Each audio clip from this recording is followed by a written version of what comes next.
You know, a lot of people are who haven't had their dental work done.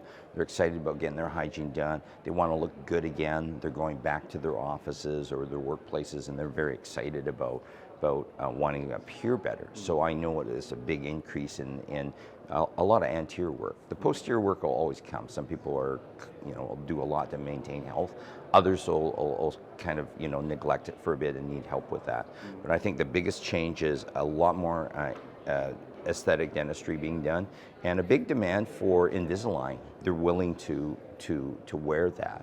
I mean, whether they like it or not, during the time when people were wearing masks, they said, well, I can do all these changes in a short period of time under the mask, and surprise, like a butterfly, I'm going to look better, Well, I think that the biggest thing in the last 2 years is that digital dentistry. I think a lot of people have intraoral scanners in their office now.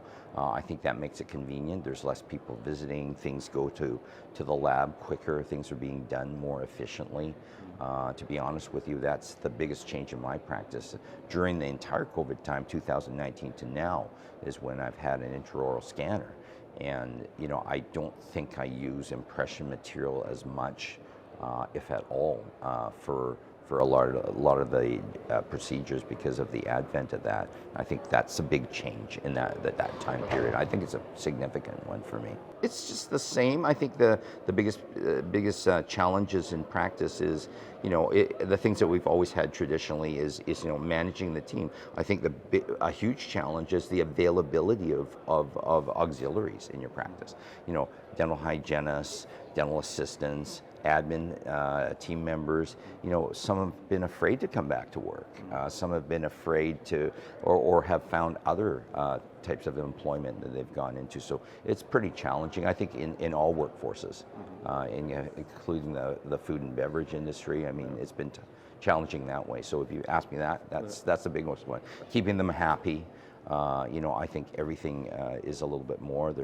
I think the cost of having dental personnel has gone up too, quite significantly, not only because of the materials and the PPE that you have for your office, but generally it costs a lot more to hire these staff because of manpower. I always think about the younger doctors coming out, what do they face? And I think that going into the workforce, that's one of their challenges too. Where am I going to find a place to practice? Just graduated 1 or 2 years out of school.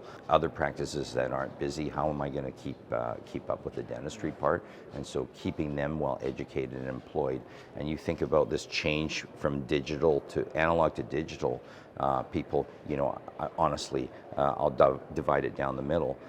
People that are 45 and older are quite analog still. They like analog things. They, the challenge of social media, computers, digital impressions and scanning and milling. That's, for the most part, they don't adopt it as easily. Whereas someone under 45, maybe that's all they know.